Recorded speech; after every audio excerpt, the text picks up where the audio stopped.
I will be speaking in English, and I'm always wondering if that's how that will go over in a German-speaking audience. But I think that, first of all, we have some tremendous translators back there who have been working with me all week long. Was that you? All week long to try to sort of get a heads up on what I'm going to deliver today. And I did have to say to them, I deeply apologize, but I tend to go off course a lot. And so my apologies to the translators right now for having to keep up with me when that does happen, yeah? The other thing I want to say is that, well, after listening to these wonderful women, there's a lot I really do want to say. Last night, Sissy said to me, I think it was Sissy, please, when this is released into an English-speaking audience, and that is what I can bring to this occasion, is that I can get this conference out and what we're saying into an English-speaking world, whether it's in the United Kingdom or in the United States. Tell them that we're desperate. Tell them we need help. And so that is the first thing I will say right now, so that it's part of the presentation, so I can say that to the English-speaking world. And I will say to you that it's also happening globally. It's happening in the United Kingdom, and it's happening in the United States. And that only means that it's that much more desperate and that much more important that everyone becomes aware that this is what is happening. What I can bring to the discussion is the study that I've made over the last few years of social engineering. And the social engineering of humanity within the last couple of centuries that has actually led us to be in a position where we find ourselves having to talk about these kinds of things because these kinds of things are occurring.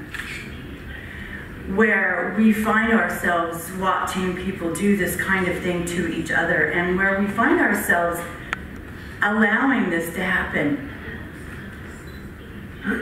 This is a function of social engineering. It is a function of a program, a global program that has deliberately been enacted upon humanity over the last few centuries intensively. But in my opinion, I'm way off, I'm sorry, I'm already way off my speech.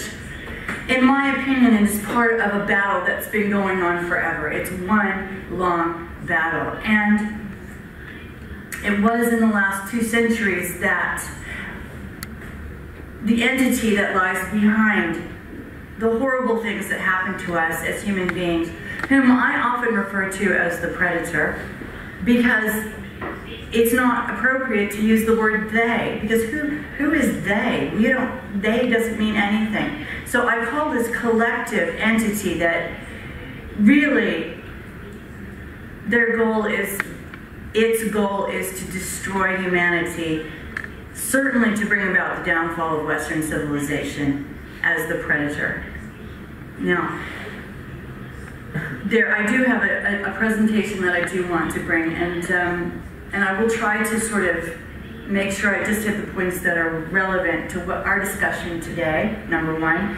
Number two, I'm going to give you my story to begin with, because otherwise, why in the world am I standing here, and why in the world do you need to listen to anything I have to say? Yes, this is really important that this is just about discernment. Who is it that you're listening to, and why are they standing in front of you? It's very difficult to listen to these stories if you have children, is it not? And one of the things that I was thinking before I got into my history was that I have 3 children. I have 3 children. The man that I was married to for 20 years, who was the father of, and is the father of those children, you know, he was, for one thing, he was working in New York City during 9/11, and he lost his job because of that. Things were very difficult for many, many millions of Americans post 9/11. We didn't have a job. We didn't have any money. We just had each other. We had 3 children, and we had these amazing children. 2 of my children are chronically ill. One of them certainly could be, and and is classified as disabled. There were many times we didn't know where we needed a place to live, and we didn't know where our next paycheck was coming from. So how lucky am I? How lucky am I that my children were never taken from me? How lucky am I to have these children at home, to have had my children grow up in my own home? When around me, people were losing their children for far fewer and far lesser reasons than what I just laid out. And I'm just a normal person. I'm just an ordinary American who went through periods of time where there wasn't enough money and maybe we needed a place to live. And my children were ill. And my children were ill due to the environment in which they grew up.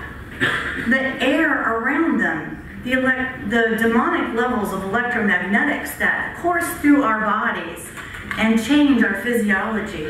My daughter's vaccine injured, okay? In the United States, they take children out of hospitals now and put them into social services, into care, if you refuse to have them vaccinated in the hospital, despite the fact that there is no law that says you have to.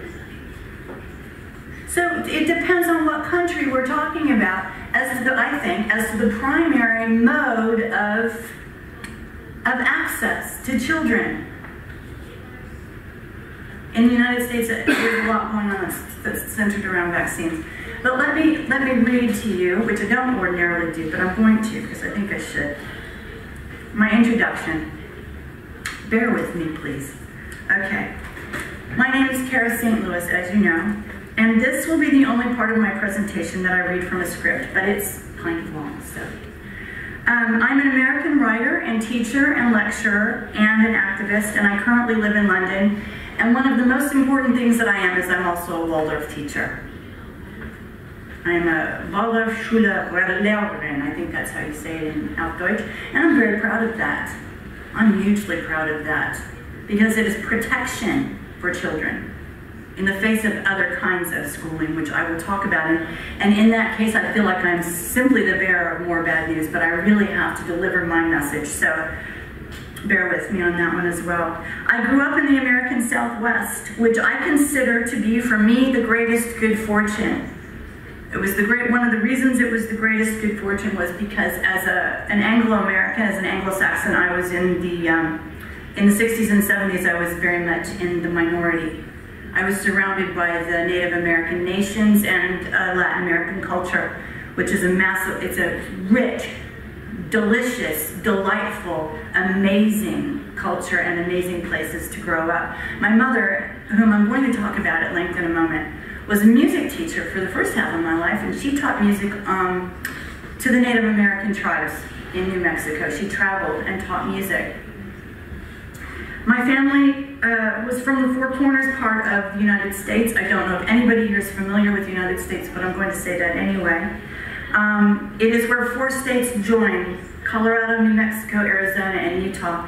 And right at the middle, just about as close to the middle as you can be and still be inside a building, is where I was born. And I was born at straight up midnight, which has turned out to be extremely important in my life. I grew up in the deserts of New Mexico with a bit of time spent in Roswell, where my younger brother was born, and in Oklahoma, where my father's family lived. And I have lived all over the world, thanks to a mother who liked to travel and explore, and who had other reasons for doing everything. I think there are a lot of people in this room who traveled the globe as children, and I think that makes us a certain voice. It's a certain voice to have that background, yeah?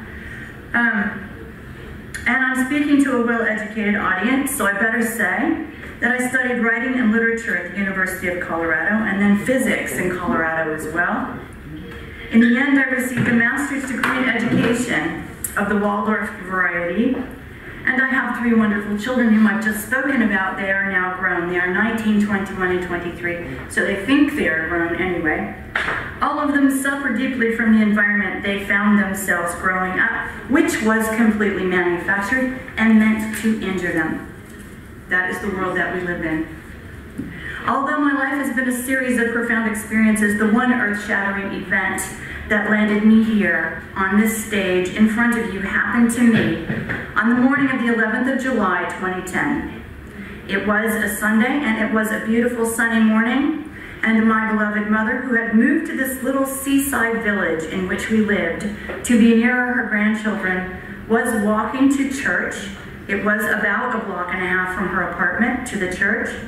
She was just about to the other side of the main street when a van came hurtling down the road, struck her, and sent her flying many yards into the street.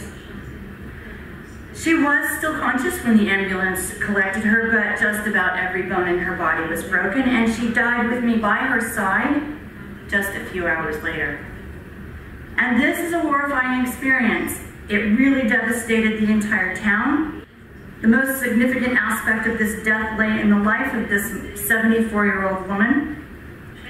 After she had been a music teacher, she had worked as a technical editor for the U.S. Navy in many capacities.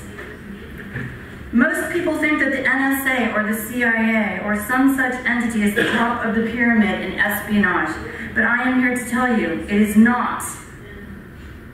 The CIA is not the top dog in espionage, warfare, dark operations. It's the U.S. Navy. The king of the hill has always been the U.S. Navy and still remains the U.S. Navy. She had, as you can imagine, a rather high security clearance, and I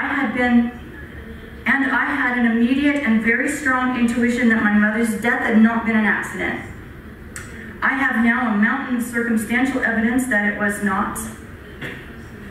From the cars that tried to run me into oncoming traffic, to the brake lines that were cut in my car, to the anonymous copy of a police report sent to me from a source I still don't know who it was.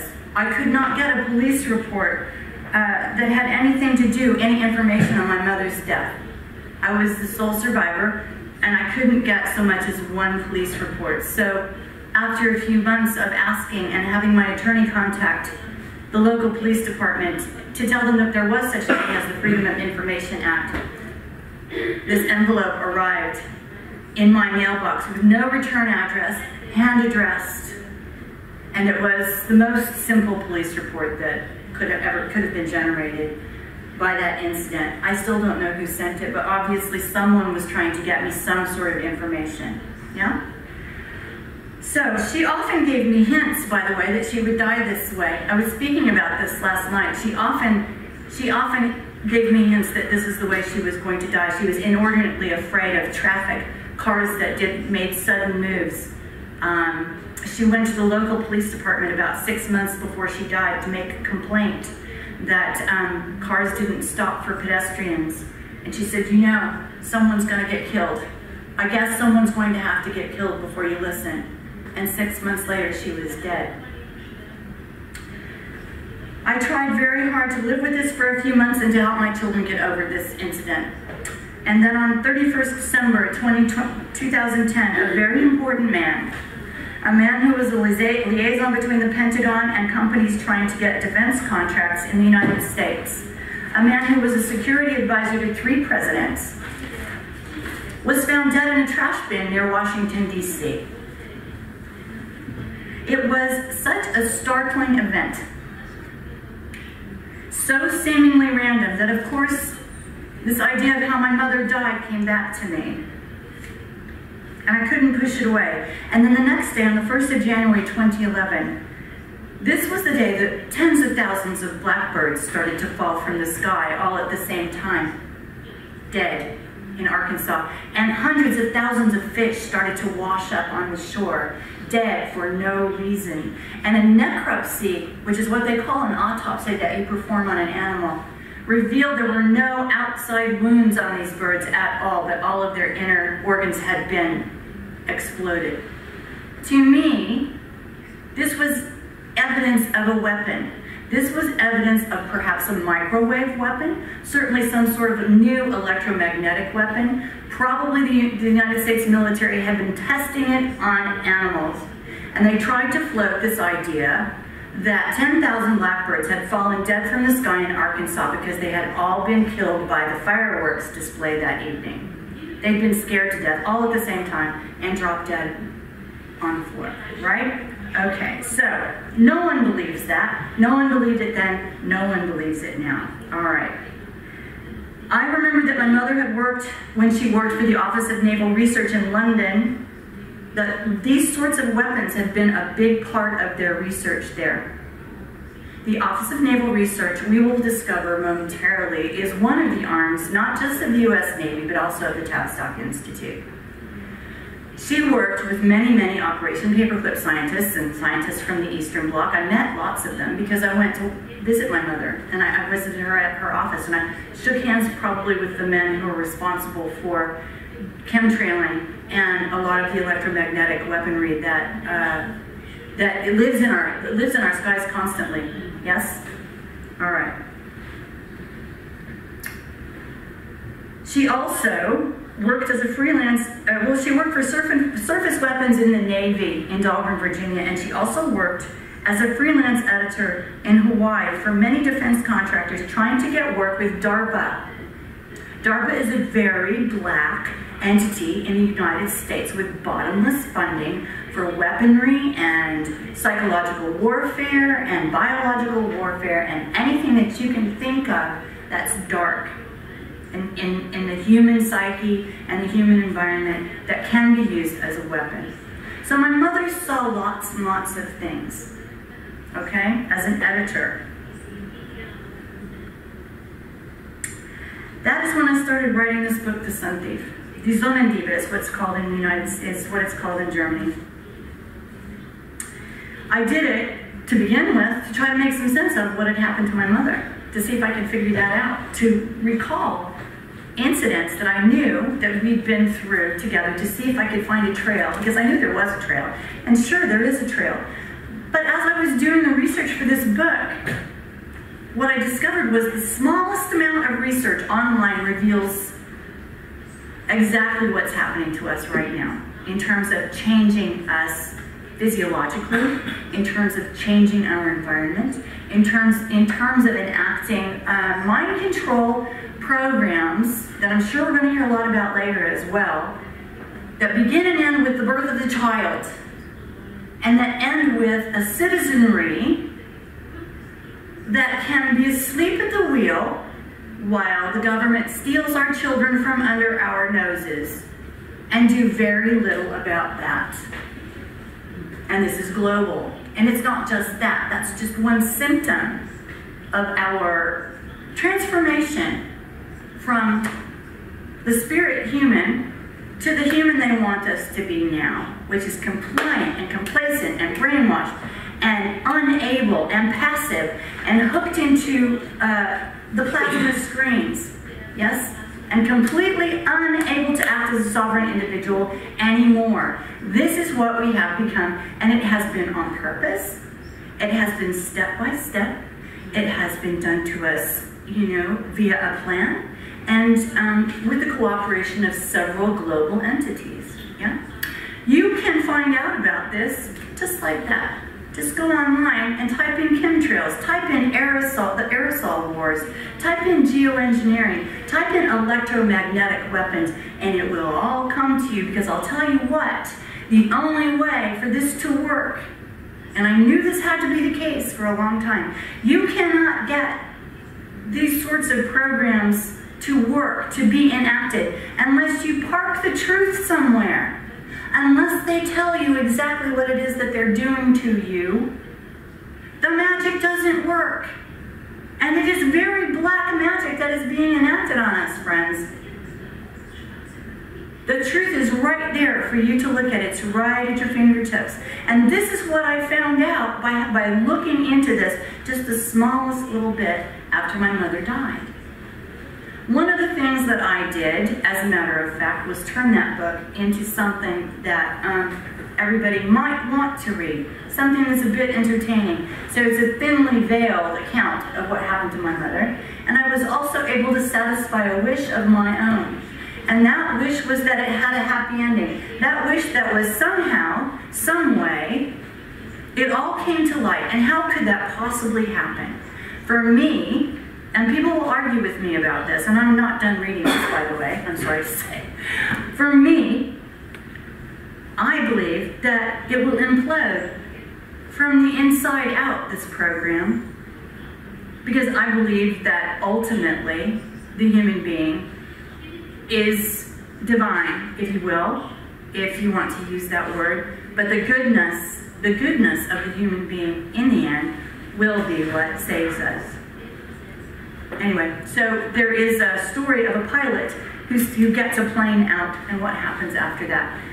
Now, let me tell you something. That's all well and good, and that helped people around the world start learning about chemtrails, start learning about electromagnetic weapons, start learning about the fact that the things that they are dropping on us that infiltrate our body are submicron size. They go into us through our membranes. They are self-unpacking viruses and self-unpacking nanobots that tag us, so that A, they know where that we are, B, they can make us do whatever they want us to do, C, they can change our DNA, and D, they can kill us anytime they want to via that route. Okay, this is serious business. All right, that's in that business. That's in that book. The day that I finished writing that book was December 31st, 2012, and I was living in Maine still. And at straight up midnight, my house burnt to the ground. The day I finished writing that book. Straight up midnight between December 31st and April 1st. They burned my house down. So do I have any absolute proof that my mother was murdered? No. But I sure have circumstantial evidence that they didn't want me to write that book, don't I? So I went back to into the fire and I got the thumb drive. I don't know what they call that in Germany. This thing that goes in this side. I got the book out. I got the book out because I thought, if you think you're burning that book down, you have got another thing coming. My two oldest children were not home at the time. My oldest son was in New York at college, and my daughter was at a sleepover. My youngest son, the one who's disabled, the one who can barely walk, was on the top floor in the house where the fire started. But my ex-husband happened, there are no accidents, to need to go to the third floor to use that bathroom for some reason, even though there were any number of choices, right? And he went up there and he realized that the house was on fire and he got everybody out. Okay. So we got out with the dogs and we got out with the cats and we got out with the children, and I got out with my thumb drive.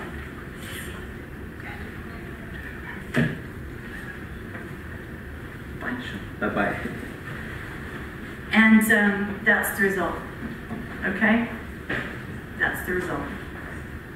That was only 4 years ago. 4 years ago. That's how fast waking up can happen. And I've gone from trying to understand what it is that they're dumping on us from the skies, that's killing my children, it's killing all our children, and us, in the United States. Respiratory infections from unknown sources is now the third leading killer. That is the third leading killer. It's not cancer, it's not heart attacks. It's respiratory infections that no one knows where they're coming from. Well, we're breathing it in. We're breathing in submicron sized particles of aluminum. The three that they bring up all the time are aluminum, barium, and strontium. Aluminum nanoparticles go to your DNA. They're it's aluminum-26 now. And it goes to your pineal gland, and it hardens your brain, and it's called Alzheimer's disease. All right? Strontium is a bone marrow seeker. Strontium goes to your bone marrow and severely inhibits your ability to make red blood cells and white blood cells, which is your immune system. Why are our children sick all the time? I was never sick, were you?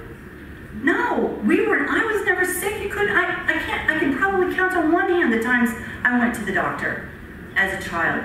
My children are ill, and not only are our children ill, but they think it's the way they're supposed to be. They think it's normal, because everyone's sick. So this is one of the reasons, let me see now, where was I in this narrative?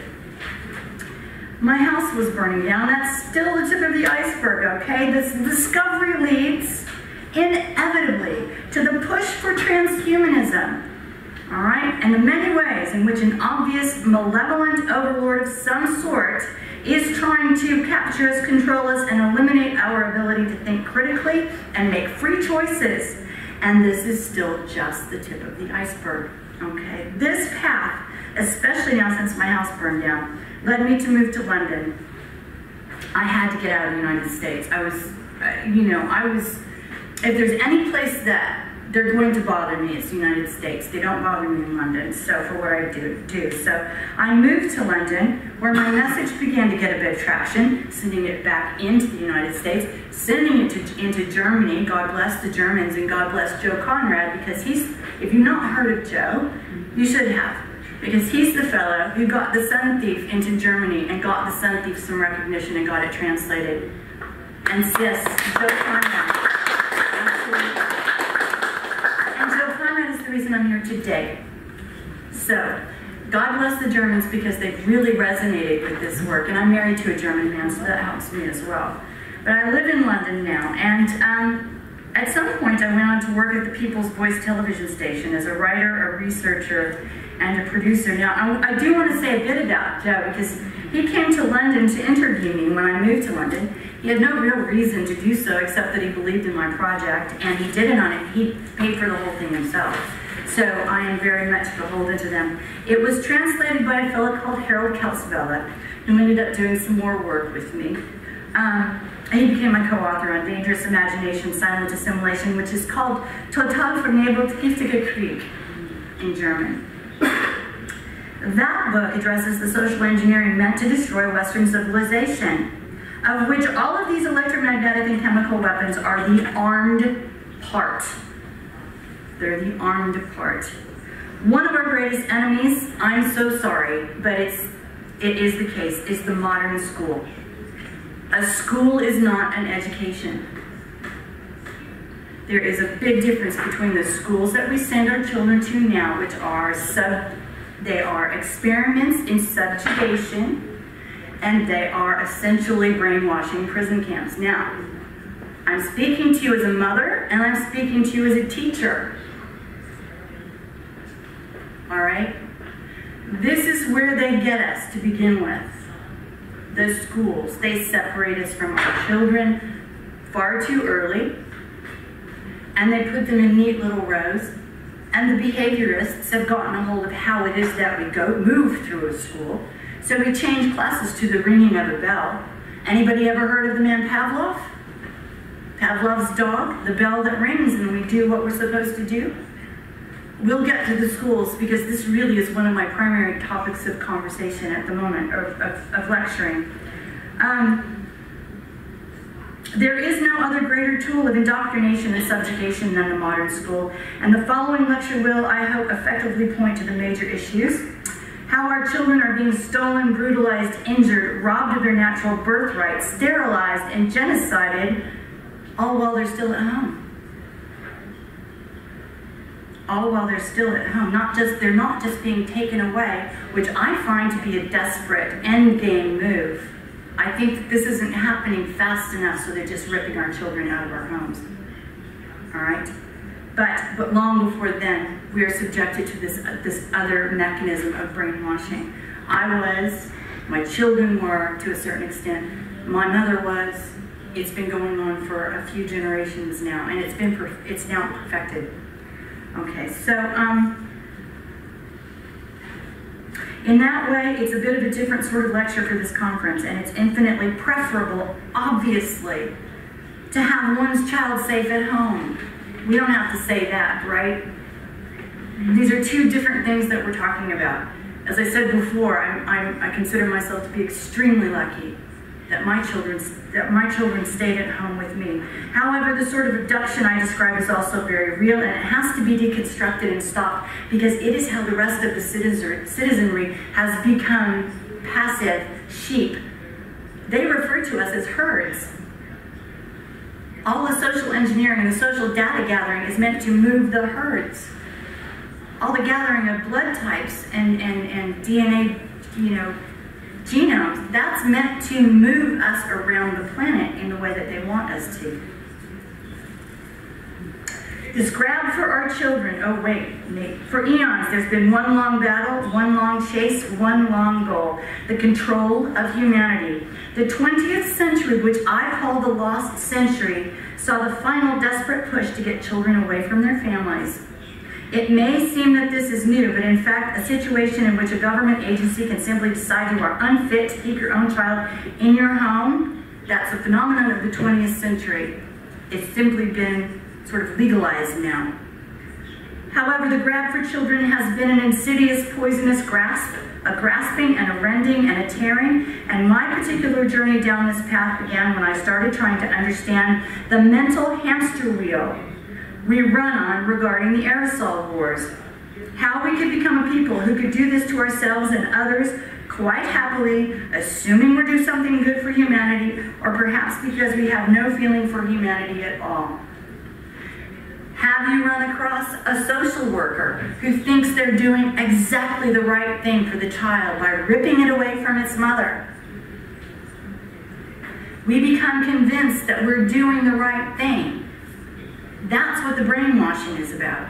And that's how a significant portion of these people can continue to do these sorts of things that make no sense to us, that are clearly brutal, that are clearly evil. We're trained to do it in real ways, like robots.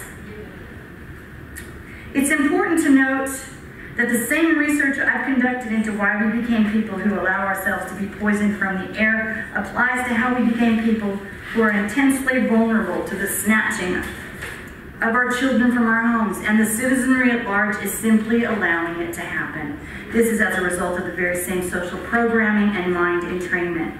That much of the world stands by while children are either destroyed through vaccines or snatched from their homes by the predator state is evidence that the social programming of the Tavistock Institute and the Frankfurt School combined, which was the mass push of the 20th century, has done its job.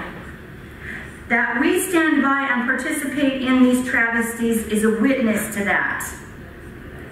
The main idea is that breaking up the nuclear family and getting children under the control of the parasitic predator, whether that's the state or something else, comes under many, many guises. Some are obvious, and some are obvious when they are explained.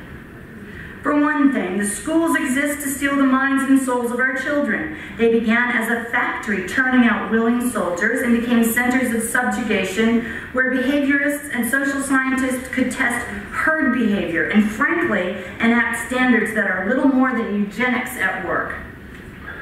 Secondly, the sacred masculine and the sacred feminine, all but destroyed on the physical plane by the Tavistock Institute and the Frankfurt School, have left our young ones frighteningly vulnerable. We will discuss just a few ways that this was achieved. Third, the hologram created all around us in the 20th century was meant to fill the void created in our children and eventually in us as we became adults.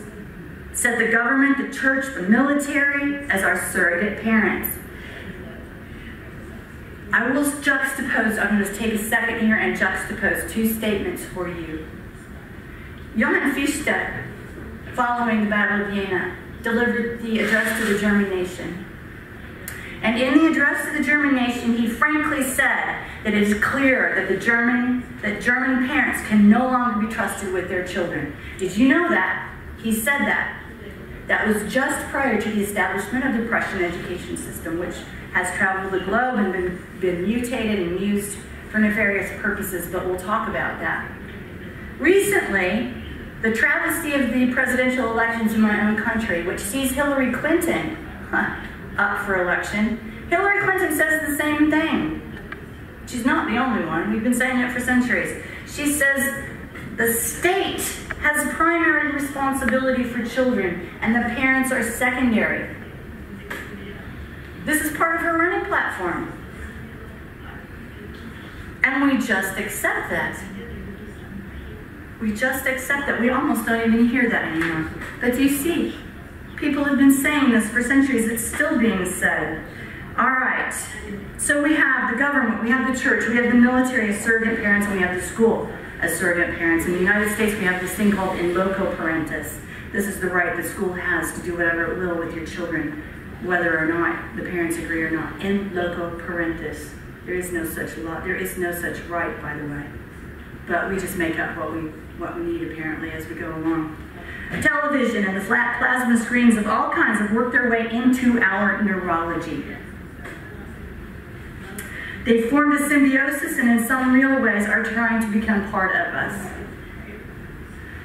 As a Waldorf teacher, I spend a great deal of my time talking to parents about screens. And the early, putting your children in front of screens very early. And how that makes them very passive because it interrupts the neurological hardwiring that's supposed to be going on in there. It short circuits that hardwiring. It makes us very passive, and in real ways it hardwires us to this screen. This is making a different kind of human being. And I see injured senses in children as a teacher all the time because of these kinds of things. How many of you walk around watching people do this? They can do anything they want to out here, can't they? Anything they want to out here because that's our world. That's our world. Put it down. Just put it down, please. It'll be harder to get your children to put it down. But you can do it. I know you can do it. I did it, for the most part. Finally, we add something that seems to be known as the Panther Project. Now, whether or not it's actually called the Panther Project is still under investigation by myself. But the parts of the Panther Project are all too real, and so I'm going to go ahead and talk about that. They're components that have to do with the aerosol war, chemtrailing, Monsanto and what they're delivering through foods, and glyphosate and altering what it is that we put in our body. The pharmaceutical companies, who are huge in the United States. I don't know how huge they are in Germany, but I suspect they're about the same. So I want to buy Monsanto actually, so you know where. There you go, there's 3 instead of 4. They're consolidating. Good business, right? Yep.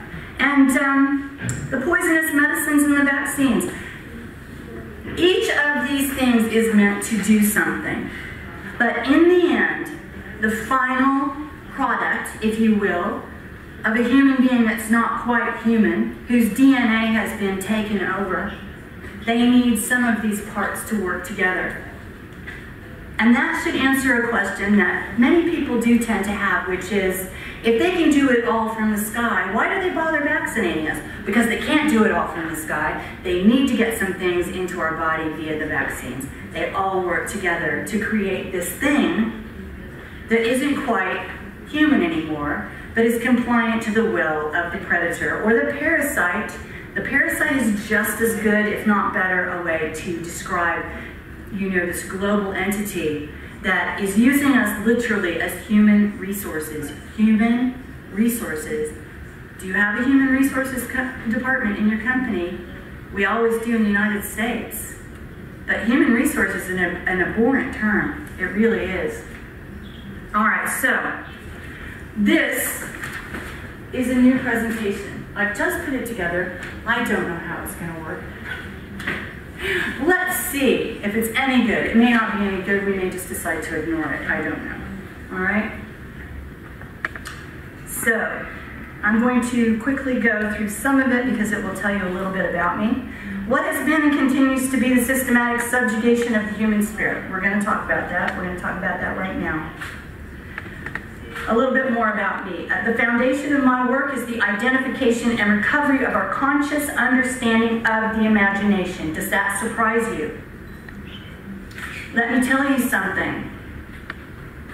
You are a prize. All human beings are a prize to those entities who aren't quite human. You have artificial intelligence. You have perhaps entities on this planet that don't belong, that aren't quite human. Rudolf Steiner in 1900 said that there were entities roaming this planet who weren't human. All the way back then, people have been talking about this kind of thing, all right? That you are a prize. Can I tell you how it is that you are a prize primarily? You are a prize because you have an imagination. You have been taught to relegate your imagination to the dustbin, basically. That it doesn't mean anything. It's a figment of your imagination. Yeah? It's one of those things as human beings that we should ignore, get rid of. Our right brain and our left brain have been taught not to work together, when in fact that's not natural.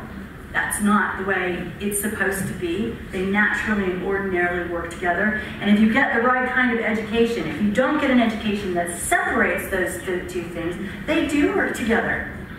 And you get to use the thing about you that is the most mighty, and that is your imagination. My postulate, and I absolutely believe this to be true, is that our imagination is the translating mechanism between the morphogenic field, which is the stuff out of which things are made in this material plane, and the material plane. That is how important you are, just as a human being. You can do that, and no other entity can. And that includes this artificial intelligence thing that's taking over our planet, that would like to be a co-creator, that would like to be able to create, but cannot create, and can only create dead, non-living things. And so, job one is to use us for that. To secure our willing or unwilling cooperation, to use our imaginations, to make material in the world the things that this parasite wants to be made material. That is how important you are, just as a human being on this planet the minute you're born. This is what you have. You are a rare gift to this universe, and I believe we are the only ones who can do it. I also postulate that we have on this planet a predator. I have said this. It is an entity that feeds on our energy, whether the energy is physical or emotional, and that the high pitch of negative energy is its preferred harvest. Which is why we are always on the verge of World War III. We ever going to have World War III? No, because all they really want is that high pitch of, is it going to happen? When's it going to happen? That's what they're after. They harvest that energy, that negative energy. And I recently did some research that will be interesting to some of you, to you here who have this horrific thing going on in your lives, that one of the things the behaviorists found out in the 20th century, I believe it was Herbert Maurer who did this study, was that a human being can be conditioned. Let us say you're at a university and you agree to participate in some kind of experiment where you receive a shock, yes, at periodic intervals. And during the course of this study, they decide not to shock you. They decide to make it very random. So you're not really sure when it's going to happen, or if it's going to happen, or how bad it's going to be, or all of that. Do you know what they discovered? That's a higher negative energy level. That moment, those moments when you're not really sure if it's coming. Is it coming? Is it not coming? That's a higher negative energy, and they keep us in that. All you have to do, if you don't do anything else based on my lectures, is hold that in your mind and look around and see the ways in which they have us at fever pitch all the time for various reasons, all right? So I maintain that the abduction of children continues at a fever pitch, even when they're asleep in their own beds, seemingly safe at home, through these mechanisms. All right, birth in the nuclear family. Am I done with this? I don't even know. All right. Recently, I have discovered, and I won't spend too much time on birth, but it's important, that they first start trying to separate us from our nuclear family, from our parents at birth.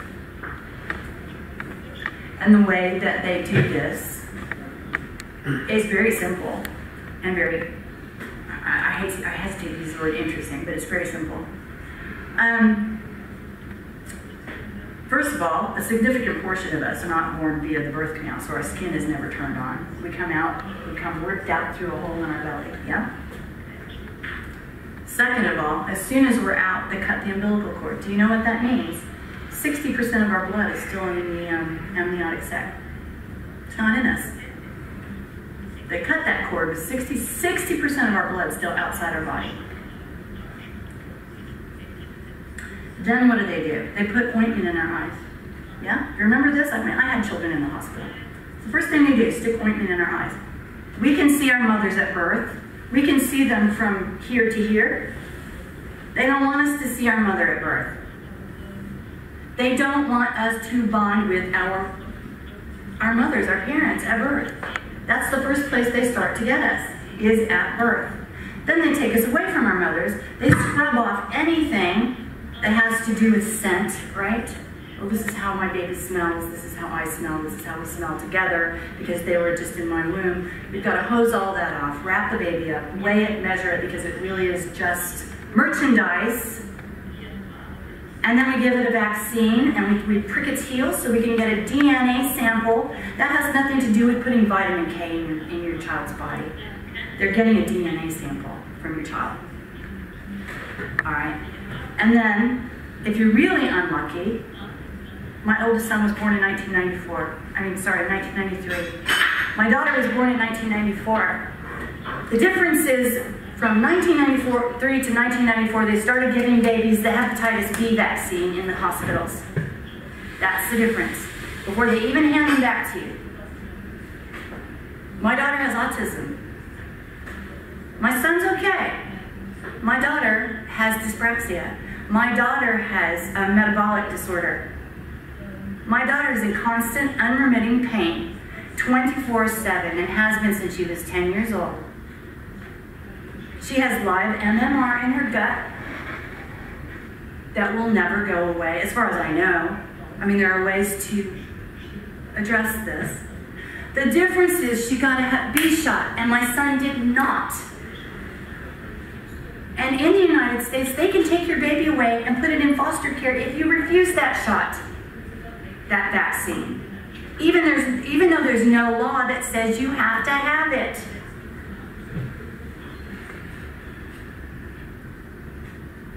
So it starts at birth. It starts at birth. All right? Then they take our children away from us far too early, and they put them in schools, and they make it so that both parents have to work. And I stayed home with my children, but let me tell you something, we were dirt poor, you know. If you opt out, if one of the parents opts out to stay home with the children, it means something big. Maybe you can't survive unless both parents work. That's certainly the way it is in the United States. But I tried very hard to do that, or I would work from 7 p.m. to 7 a.m., you know, so I could try to be around for my children. But there's a price to pay for that kind of thing. We also are dealing with, right now, everywhere, the early sexualization of children. And let me tell you something, that's been going on forever. And in terms of the sort of institutionalized approach to the early sexualization of children, the first incident that I came across that meant anything to me was the Hungarian Revolution in 1919. The Bolsheviks tried to take over Hungary. There was a fellow called Cara. And one of the reasons they were unsuccessful is because they ran him out of town on a rail for trying to introduce sex education in kindergarten. And my understanding is that Hungary is also a very Catholic country, and it just didn't. That's why they ended up getting kicked out. So this early sexualization of children, however it comes, whether it's forced by the church, whether it's forced by pedophiles, which, by the way, people are trying to normalize pedophilia. They're trying to make it, I don't know if they're doing it here, but in the United States, they're trying to make it a sexual preference. Not an aberration. A recognized sexual preference is pedophilia. Okay? What happens to children who are sexually abused? Well, just pick an age, really. Let's say you're 4 years old. Let's say you're 4 years old. That seems to be, the ages of 4 and the ages of 7 appear to be prime targets. But let's say you're 4 years old and you're a boy and you're sexually molested and you're penetrated by whoever, a priest, I don't know, a teacher, a foster parent, all right? What happens?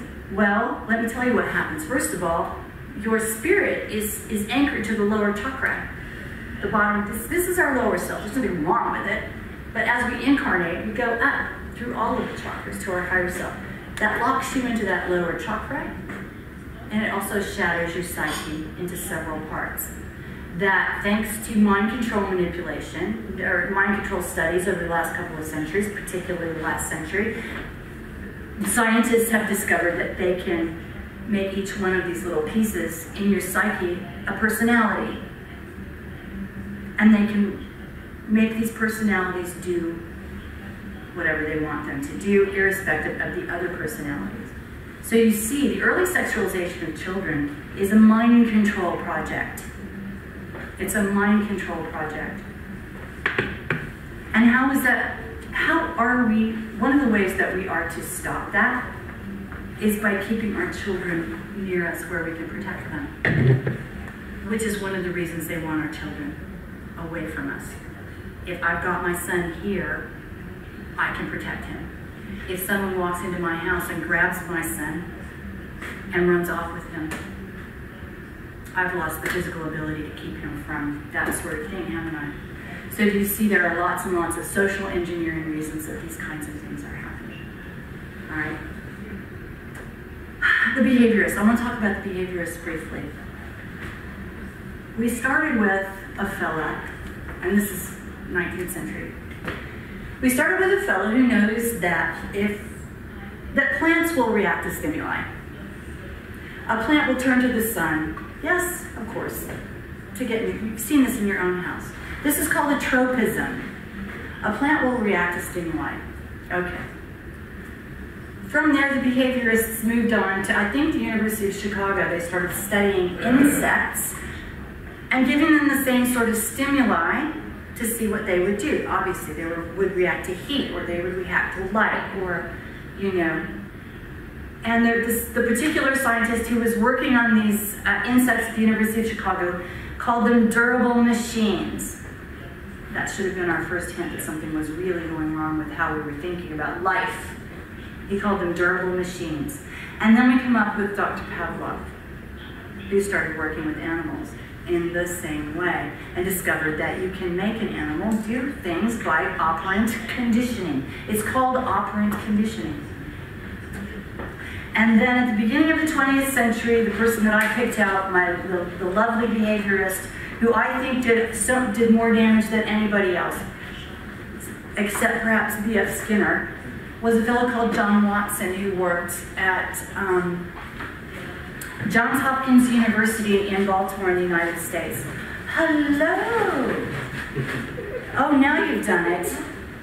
Anyway, what his life work was teaching babies to be afraid and finding out how easy or difficult it was to teach a baby to fear something, because apparently we're not born fearing anything necessarily. But he discovered that you could teach a baby to fear just about anything under the right circumstances. This is the beginning of the behaviorists, and these behaviorists have carte blanche in our schools. These behaviorists make recommendations about how our children learn. The things that they learn, they're not the only ones, of course. How they learn, the things they learn, how long they stay in school, all of those kinds of things, okay? So I want to mention the behaviorists because they're very, very important. And if you take all of these things together, then you get to B.F. Skinner. And by the time you get to B.F. Skinner, do you know, because of tropism, because these geniuses said human beings will turn away from heat, just like a plant. Human beings will avoid, being burned on a stove, just like an animal. B.F. Skinner was actually able to state that we no longer met the criteria for human. We just didn't meet the criteria for human, and if that's the case and you're a psychotic or a psychopath, you don't have to care about anything that you do to any of us. So what's behind a lot of this is the psychopathy that goes along with all of this justification that came through scientism in the 19th and 20th century. All right. We talk about the systematic watering down of subject matter in the schools as we go through school. It's not particularly important to this conversation, but compartmentalization of everything in our daily affairs is. That started in the 20th century, and that was started by a man named Taylor. It's called Taylorism. And Taylor was hired by the industrialists of the 20th century. Oh, I'm sorry. Oh, okay, so that I can do, yeah. Get back to that. I'm sorry. The industrialists at the beginning of the 20th century were faced with a very empowered workforce, and mostly in the form of immigrants. And this is in the United States. Maybe you've known machinists in your life, but I certainly have known machinists. And machinists were a very powerful lobby at the turn of the into the 20th century, because they had context. They could make the whole thing. And the industrialists didn't like an empowered workforce, an empowered proletariat. So John Taylor came up with this system of compartmentalizing everything. And pretty soon we specialized. And our job might be to turn a screw, the same screw in the same hole, 57 seconds out of every 60 seconds. That was our job. We no longer had this idea of context. And people who don't understand the context in which they're living have no power to argue for themselves. For right, wrong, left, up, down. If you don't know the context, you have no power. Modern schools do not teach context. Children do not know why certain things happen, especially in the broader context. You take context away from a child, you've taken his power to defend himself in any way, because he has no information. You know? Okay, so we also want to talk about the rational versus the irrational, because that came about just about at that time as well, although it has been coming down to us from Plato. Do you know Plato was the first person, as far as I can make out, assuming Plato ever even existed, who said that human beings should be educated to serve the state. He's not the only one. And these schools have been tried before, but in 1805, correct me if I don't have the names of these emperors right, but I believe it was Frederick Wilhelm II, who was in command of Prussia in 1805 and went up against Napoleon at the Battle of Vienna, and he lost, and that was not okay with him, because Prussia had this, you know, this reputation, this amazing reputation, well-deserved reputation for being this force in Europe, and that was not okay with him. It would not do. And so from his rage at the soldiers in his army that had the great good sense to turn around and go home rather than die, came this education system which was constructed to build a human being who knew no greater joy than to die for the state. Certainly in the United States we resonate with that idea. My goodness gracious. It's all about protecting our nation, and I think that's true for every nation during the 20th century. Nationalism, yeah? That's what that schooling was about. And interestingly, I found out recently that at the same time, you know, there's this group of individuals called the Jesuits. And I'm locked in battle with the Jesuits right now, yeah. Well, I'll tell you what, so tangentially, at the same time, there was a pope called Clement XIII, I think. He was so afraid of the Jesuits, he banned them. He made them go away. He disbanded them and scattered them to the four winds. And you can imagine that was not very popular. If you've ever read the Jesuit Creed, the Jesuit Oath, it's blood-curdling. You should read it. It's easy to get online. All right. Then Napoleon captured one of the popes, Pius X, and put him in a Napoleonic prison. And when he was released from prison, he reinstituted the Jesuits. He brought them back together, and they became the attack dogs of the Vatican. Although who's running who is always up for grabs. Right now, I think we have a Jesuit pope. So the Jesuits are famous, if not infamous, for controlling education systems globally, especially at the university level. So, what a coincidence. We have the Prussian education system rolled out, and we have the Jesuits being released at the same time and coming back as a formidable foe. The Jesuits infiltrated every academic institution in Europe and globally. I mean, that's true today. That is the case today. So we have an agenda. We have a massive agenda that goes to the schools, and it really is predicated on them getting your 4-year-old or your 5-year-old out of your house and in a desk, in a row, in a school, so that they can solve from the top of its head and pour anything in that they want to make them a human resource. It's happened to all of us because it's been going on for a long time. What that led to was also something called compulsory schooling. I assume that we all have that now globally. The compulsory schooling in the United States started about 1850. And the citizenry, the parents in the US were so against compulsory schooling that they literally rioted when they enacted that in the state of Massachusetts, and the National Guard had to be called out, and the children had to be marched to school because they suspected that there was brainwashing afoot, that there was an alternative agenda afoot. Anyway, the reason I'm bringing this to this conference today is because it is absolutely imperative that we start to understand how we got into this situation, what institutions we cannot rely on because they are part of the problem and they're meant to be part of the problem. All right? If we want to save our children, it is going to be through other means. It's going to be through making sure as much of the citizenry understands what's going on as humanly possible, because there is such a thing as critical mass. We don't all have to know, just enough of us have to know. And that will help everybody. And that's a truism. So let's see if there's anything else I need for you guys to, because really this has to support what you're talking about here. There's a school, 1900, look at that. I rest my case.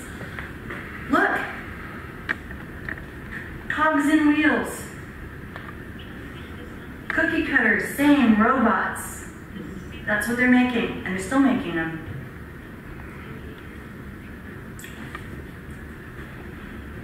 Taking children away far too early. I guess I should have been messing with my program, but I wasn't. I was too busy talking. All right, this is a grade A, very successful program of fracturing of the human being such that the human being has no immediate access to the spirit self and to the all-powerful imagination. Please, the imagination is everything. The reason people walked away from the Prussian front line is because they could imagine not dying. They could imagine something else. And as long as human beings can imagine something different, we are a threat. It is our imagination. Why do people keep coming up here?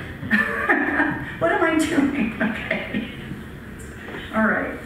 I'm not surprised because technology hates me, and that's fine. I couldn't care less. Okay. The Panda Project. We did talk about that. This is the chemtrailing. This is all of the things that they're dropping into our bodies. Viruses and nanobots that I know that one of our esteemed speakers is probably going to talk at length about this later, so I'm not going to spend any time on it. But these things that control us unpack themselves in our body. They are in there now. I myself was part of a vaccine study when I was 7. And I know that those vaccines had cancer viruses in them. The Center for Disease Control has admitted that.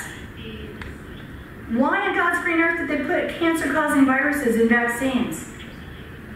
Would it be because the pharmaceutical companies want to kill us with their cancer cures? Would it be because they want us sick so they have constant unremitting customers? Would it be because they want to mess with my DNA so that my kids are sick? You better believe that's one of the reasons. All right, so there's the chemtrailing, and there's Monsanto. God help us with Monsanto. Our bodies are absolutely rebelling by the things that we're putting inside ourselves. And I know for a fact, I'm just going to say this, and you sit with this and have it, because I'm very into making radical statements right now, because I am not one of those people anymore who's going to say, oh, well, you know, everybody's where they're supposed to be. Not me. I'm not doing that anymore. I'm kicking people out of bed now because we have to. I'm waking people up with a giant shove. And so one of the things that I say is the food situation on this planet is one of the biggest psyops that's ever been run on us.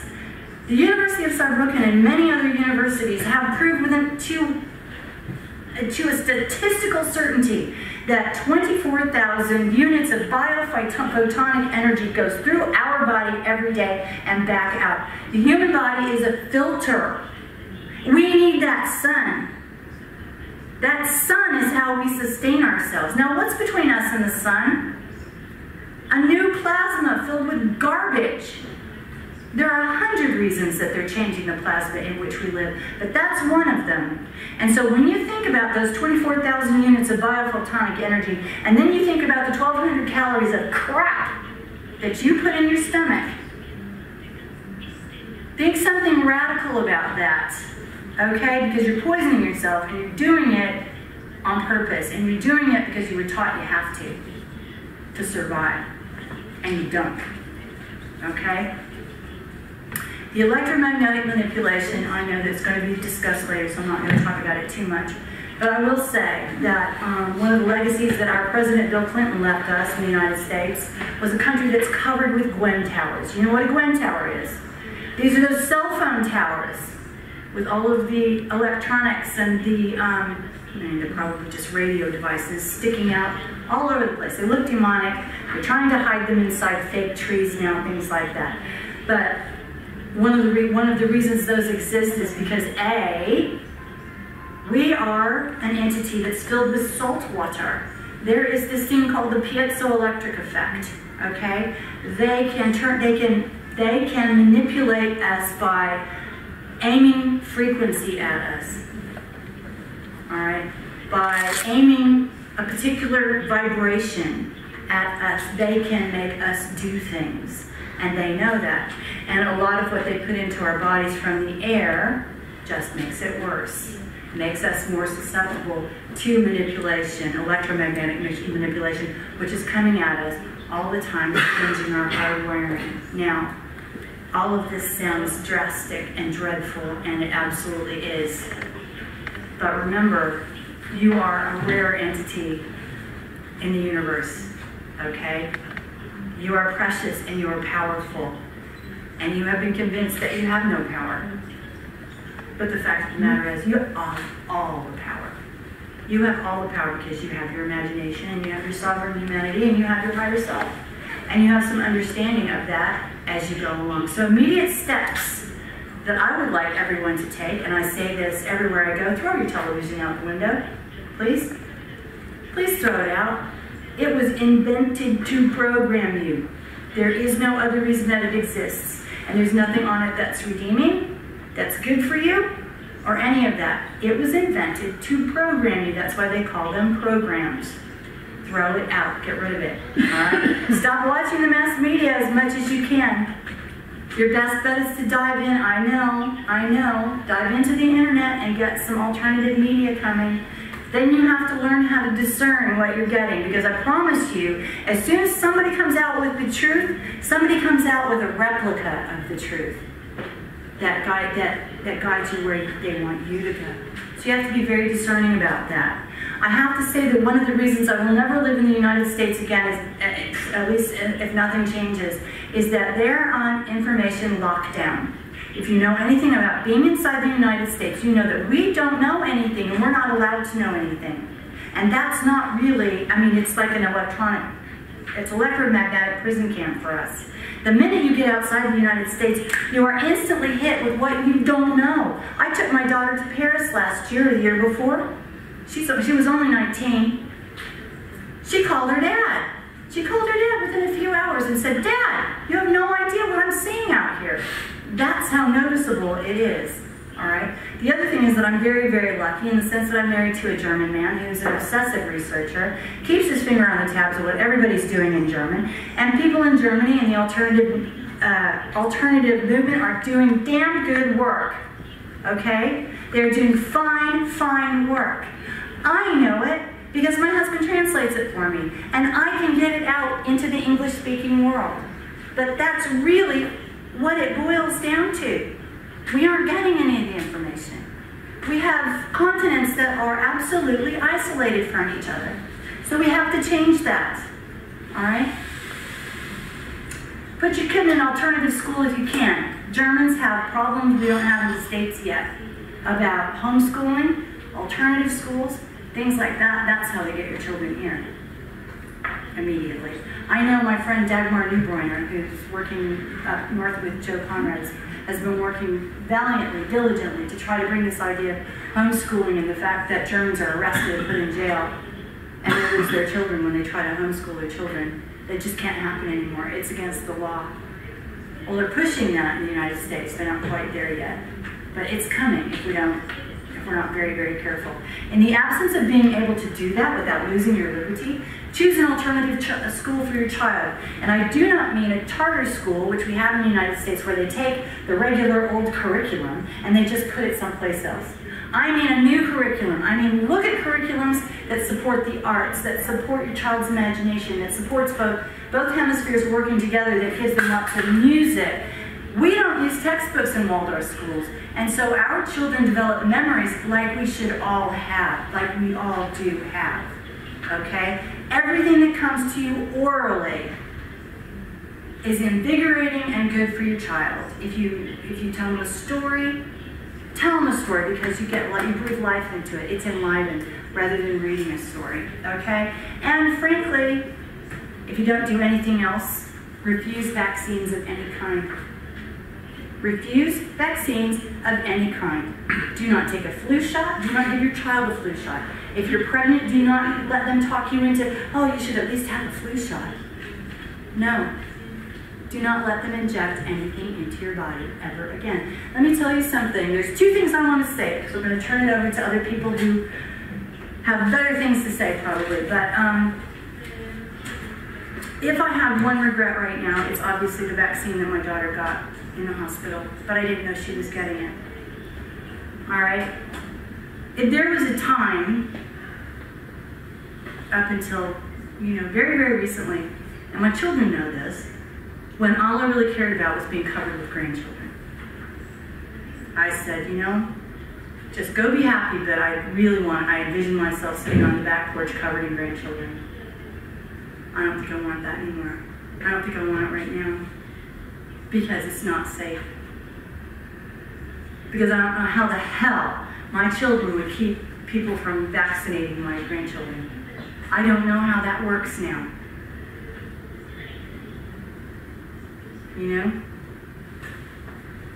Okay, so the other thing I want to say, because I say this a lot now, and I've just said it to a couple of people, but I'm going to say it again because I want you to remember it. There's a saying that I like to live by right now. You remember this. The devil said to me one day, "You cannot withstand the storm." I whispered in the devil's ear, "I am the storm." I find that very empowering. Sorry. Anyway, thank you. Thank you for having me, Cece. Thank you, everybody.